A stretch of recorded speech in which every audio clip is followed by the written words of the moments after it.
Hey y'all, welcome back to my channel. My name's Beverly. I do things planner related. If you're new here, welcome to the hot mess. And if you're coming back, you are well aware. So today I'm going to talk a little bit about my rings planner. I'm not really going to do a plan with me because I've already done a plan with me. We are once again preparing for a hurricane.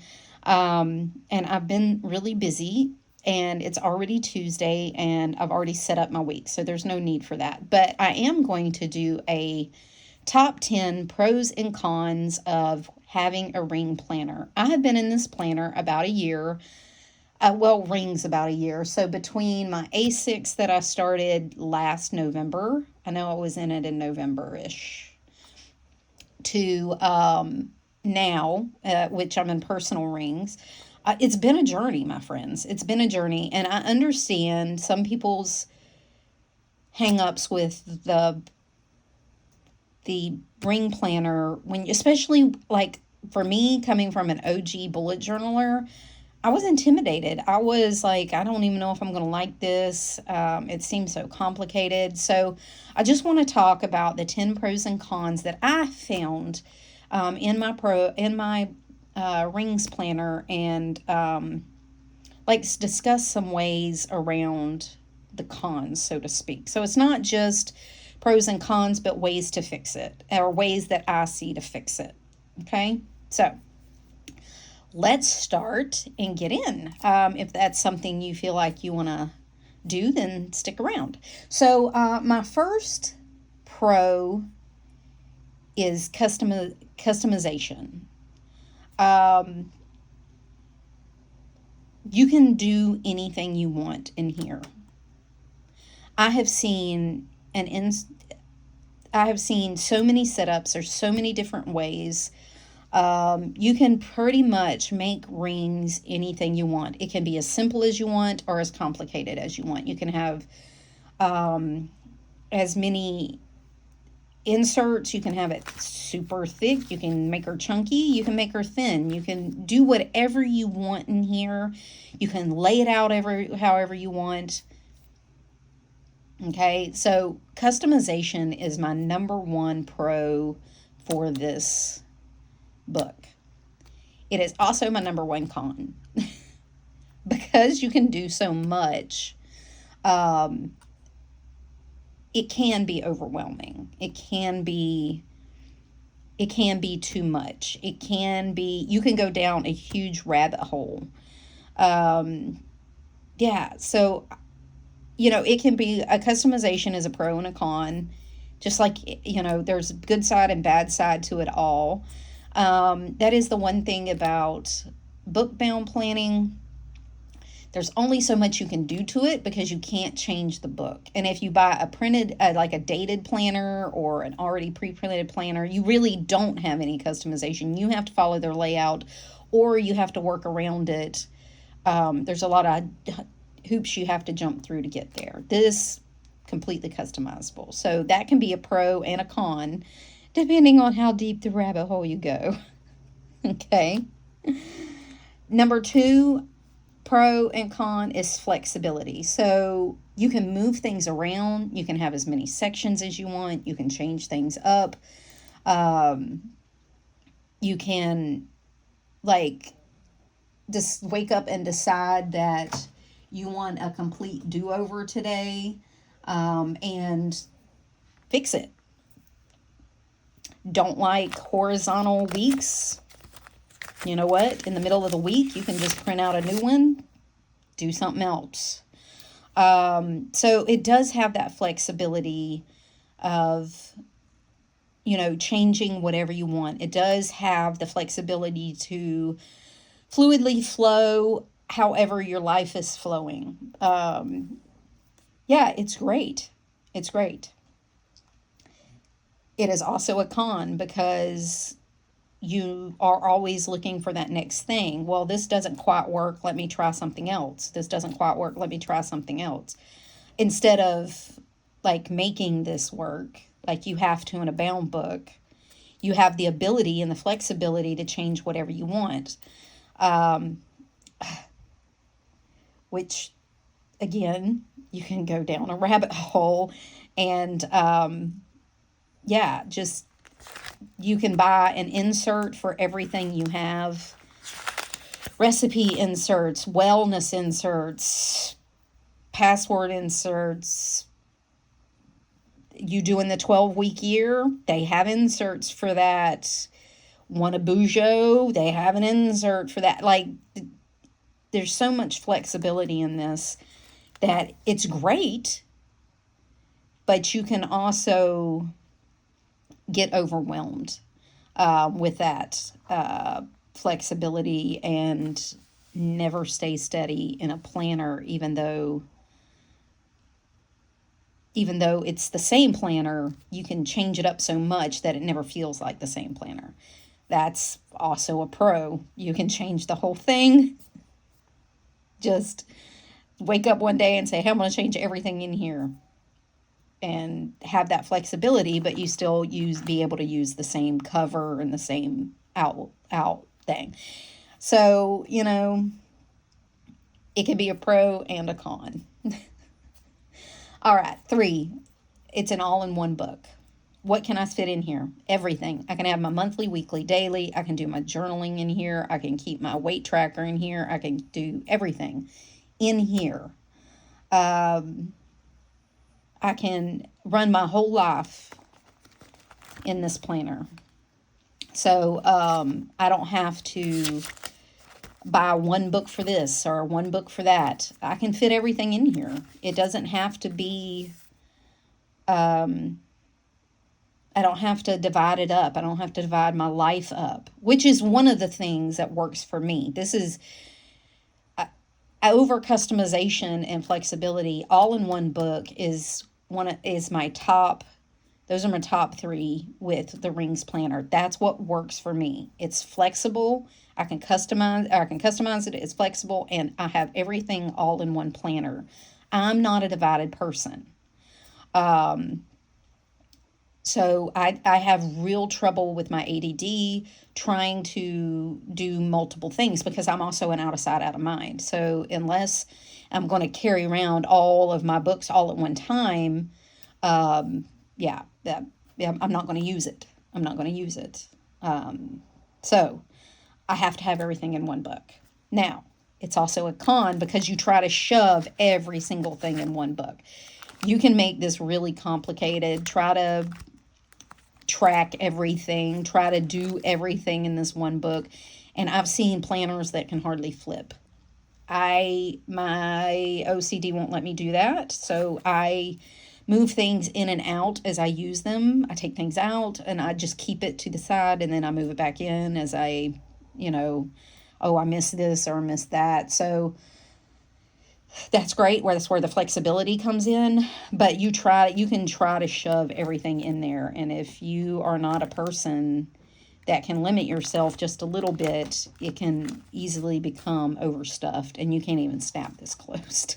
So while all in one is great, a con is you can try to shove everything in here, and that doesn't always work. So you do have to set some limits. Like I set myself a limit of 3 months in monthlies, a month of weeklies, and a month of dailies. So I try to do that. I don't try to keep a whole year in here, those kind of things. So if you have to keep a whole year, that can be a con. But I've seen some bound books with a whole year in it, and those damn things get fluffy too. So, you just have to pick your battles, what you want, right? Right. Okay. Number 4, portability. It can go anywhere with me. I find this very portable. I find the personal very portable. Some people find pockets very portable. But truthfully for me, this is fine. I don't have any problem toting this thing around. Now, a con to that is it's portable and I take it everywhere with me. It has become my emotional support planner. And they can get a little heavy between the rings and the paper and the cover. It can get heavy. But if you're not shoving it full, then, it is completely portable. So it can be a pro. So, just like everything else, it has its pros and cons. It's portable. Con, it's portable because you can do it. You can take it everywhere. You whip this thing out. I have no problem taking mine out. Some people get embarrassed. I don't. It doesn't bother me. Like, it's fine. This is my brain. I've had people comment on my planner. I tell them very quickly, this is my brain. Without this, I don't function. So, I just learned to live with it. It is what it is. So number 4, portability. So number 5, pro for me, is you can have any paper you want. There's Tomoe River paper. There's Kokuyo paper. There's 20-pound regular paper. I mean, they make so many papers. In a bound book, you only get one kind of paper. And if you don't like that paper, then you have to throw the bound book away. In here, you can get any paper you want. And so if you are a Tomoe River paper hoe, get you some Tomoe River paper and print all your inserts on Tomoe River paper. And it's super thin, and so you can stuff a lot in there. Yeah, so you're not stuck with one type of paper. You're not worried that you're not going to like the paper if the book, or it's super, if you don't like that super thick paper. So, yeah, so pro, you can have any type of paper you want. Con, you can have any type of paper you want, and it can get very, very expensive. Very expensive. If you are like, if you like the fancy paper, loose leaf fancy paper can be very expensive. So, yeah, so you have to decide, what you like. Because one of the cons is it can get pricey. All right. Number 6, deco. You can do anything in here. Anything goes. Vellum, stickers, photos, dashboards, you can put anything in here and it's great, right? But it's also a con because you want to change it all the time. I do. I can go down a rabbit hole of constantly changing my planner decor because I can take it out, I can put it in. I can take it out, put it in. That's one of the pros. I can change my deco out as I want, and I'm not stuck with the same deco all the time. If I put a dashboard in the front, unlike a bound book, I can change this out every season. In a bound book, you're stuck with it. If it's an all-year book, you're stuck with it all year. If you're a 3-month or 4-month book, you're stuck with it every 3 to 4 months. It just depends on how, often you use your notebooks. But I can change my deco out every week. But that's also a con because I can change my deco out every week. And so you can have a tendency, again, to go down a rabbit hole and, have an issue, have a problem. So, yeah, deco can be a real thing. But, again, you have to know what your battle is. Along the lines of that, this planner is evergreen, so I can keep things forever. That's number 7. This is an evergreen planner, and in the fact that, some of these layouts last me all year. While you can do that in some yearly notebooks, most people planner hop, and so you have to transfer all that information again. This, I can keep this, change everything else, and just keep this insert and never have to write it again if I don't want to. If this is an insert that I want to keep for 2 years, I can keep it for 2 years. That's great. The con to that is, when do you throw it out? You can want to keep lists forever, so you have to remember to, really decide, is this something you want to still have in your book? What point does it become not needed anymore, but you just keep it for whatever because you like that it's used or whatever. I have found that I want to keep my lists because it looks used. It makes my book look used, but I really don't need to be carrying them around. So depending on where you are on the used look versus the pristine look, that can be a con for you. But I like that I don't have to rewrite my list. So that's pro. But for some people, it's a con. You just have to, again, ride that balance. So number 8. Sorry, I'm looking at my notes. Number 8. Probably the biggest pro for me is I can print anything I want. I can print anything I want. That's part of the customization and flexibility too, but this like allows me to change my layout, do whatever I want. And when I get those inserts, I get to keep them forever. So they may not work right now, but they can work later.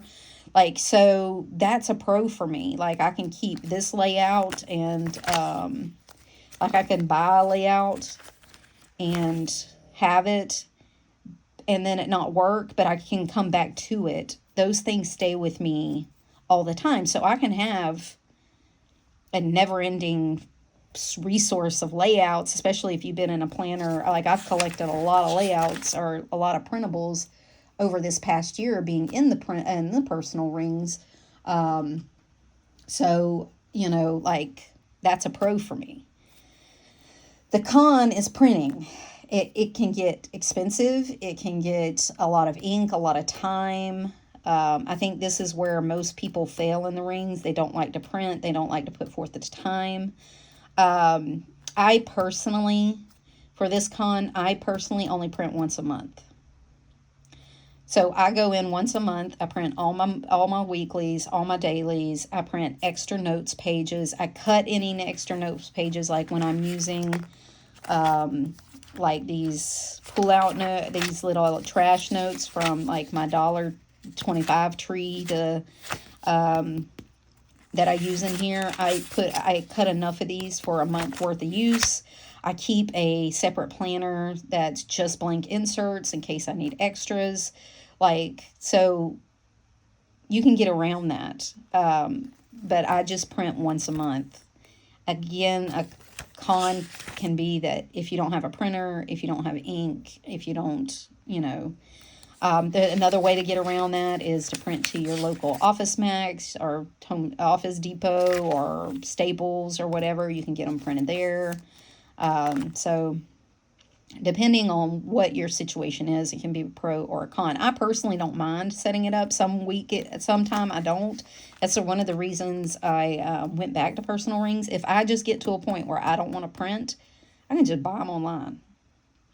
They're fairly cheap.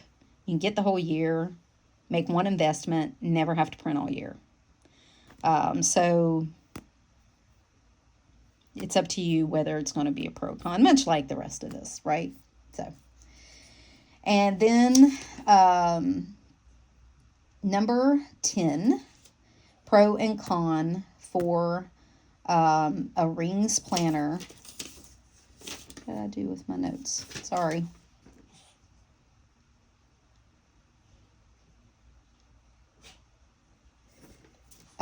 Is expense. So pro to the money is you can make this pretty minimal.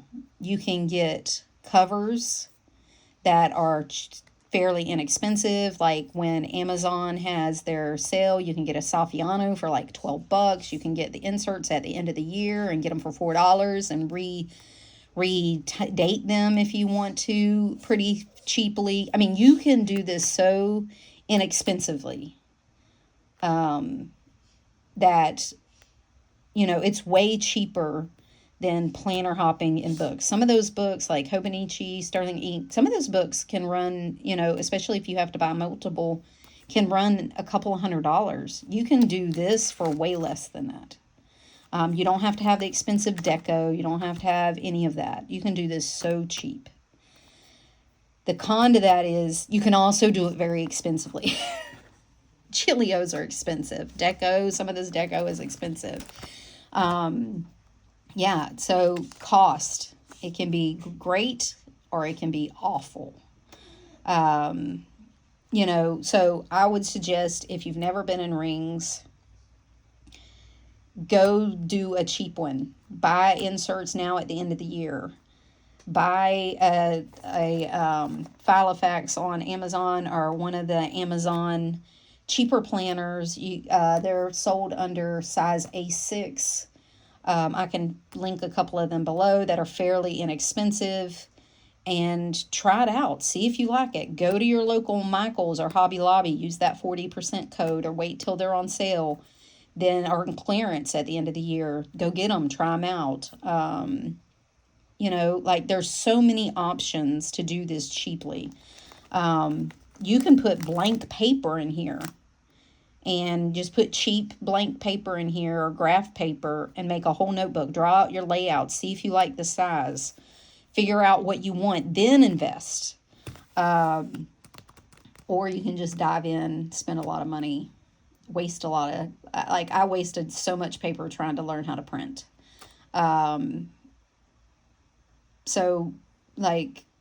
It's a great that it can be done inexpensively, and I don't have to planner hop, and I'm not buying dated planners, and then I don't feel bad. And then I don't feel bad not using them or whatever, because I do have a tendency to have a lot of guilt around dated planners if they're not used. So that saves, me trying to force myself into a dated planner. But if you don't know what you want, you can spend a lot of money trying to find that. Now, there's tons of free inserts that you can print. You go to Peanuts Planner Codes Facebook. You can make a whole planner there if you're astute at printing and know that you can do that fairly cheaply. Go do that. Tons of freebies. This planner community is amazing in freebies. You can get deco freebies. You can get insert freebies. You can build a whole planner and never spend a penny on buying inserts and change it up. There's horizontal freebies, there's vertical freebies, there's checklist freebies, there's budget freebies, there's everything. If you think of a insert, you can probably find it for free. It may take you a little time, but you can. You can go to Canva, make your own inserts for free. It's a free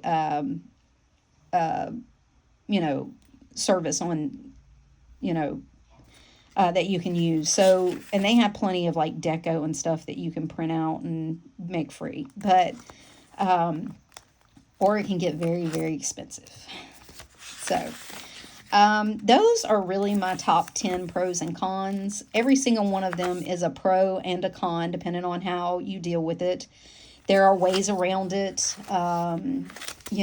Just try to do what's best for you. If you have the time and the inkling, dive in, my friend, because it's endless. It is endless. It's an endless rabbit hole of fun. And I think that's what attracted me the most. Don't get me wrong, I miss the simplicity of bullet journaling sometimes, but now that I've got everything where I can move things around, I can change layouts, I can take stuff in, take stuff out, that's, the thing. So those are my top 10. Now, I'm going to give you a bonus, number 11. And I think this is kind of controversial in the planner community, and is one of the reasons I didn't really include it in the top 10. 11 is archiving.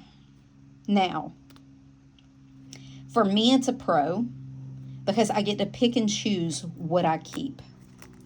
So if I only want to keep my months, I can only keep my months. If I only keep my weeks, I can keep my weeks. If I, want to keep everything, I can keep everything. It's a pro for me because when you're in a bound book, you keep whatever's in there. You can't pick and choose what you keep. If you write a grocery list in there, you're archiving that grocery list, right? Unless you do it on a separate piece of paper. If there's stuff in there that you just don't want to keep, like I would journal and throw it away. If you journal in your bound book and you you know, don't want to look at it again because some of those thoughts, I don't know about anybody else. I have intrusive thoughts. So I don't want to look at those again, right? Because those trigger a downward spiral for me. So I could journal and throw it away. And it's not that I don't memory keep it. I'm not a memory keeper or a journaler. But there are some times that I would journal with my intrusive thoughts when my anxiety was really high, just to get it out of my head. But then I throw those pages away. I never want to look at them again, right? You can't do that with a bound book. Now, the con is finding the way that you want to archive. It's not easy. It's always been a challenge, I think, in the planner community, on how people archive. Now, you can keep it all year. Franklin Covey offers dated archive ring binders. They're very thick. You could save everything you ever touch all year and save them by date and put them on a shelf. That can get space consuming because they're big. Rings are big. Rings are, you know, more than just a thin bound book. You know what I'm saying? It can get very thick. But it is doable. There's ways around the con. It's just you have to be willing to give something up to get something. But I think that's with most things. But for here, there are ways around it. You just have to figure out what your best interest, you know, what your best plan is. So, you know, all these pros and cons are great. But some people just get in rings and can't do it. They don't like it. They like doing a bound book, and I get that. I was there for a long time. Only in this last half of the year has my mind shifted a little bit, and really enjoying this, that I don't want to go back to a bound book. I'm not saying never, just not right now. This is really working out for me. I can't see myself going back to a bound book, but you know, I've learned to never say never. So anywho, so I hope that was helpful for some people. I hope it made sense when I listened back to this. And so if you're seeing this, it did enough that I'm going to post it. So I hope everybody has a good week. Please stay safe, my peoples in Florida. Please stay safe with the storm coming. Get out, get to safety, go to a shelter if you need to. Yeah, it's crazy, and more is coming. So be prepared, my friends. Start preparing now. And for the rest of you, I hope you enjoyed this. If you have any questions, put them down below. And until next time, y'all, bye.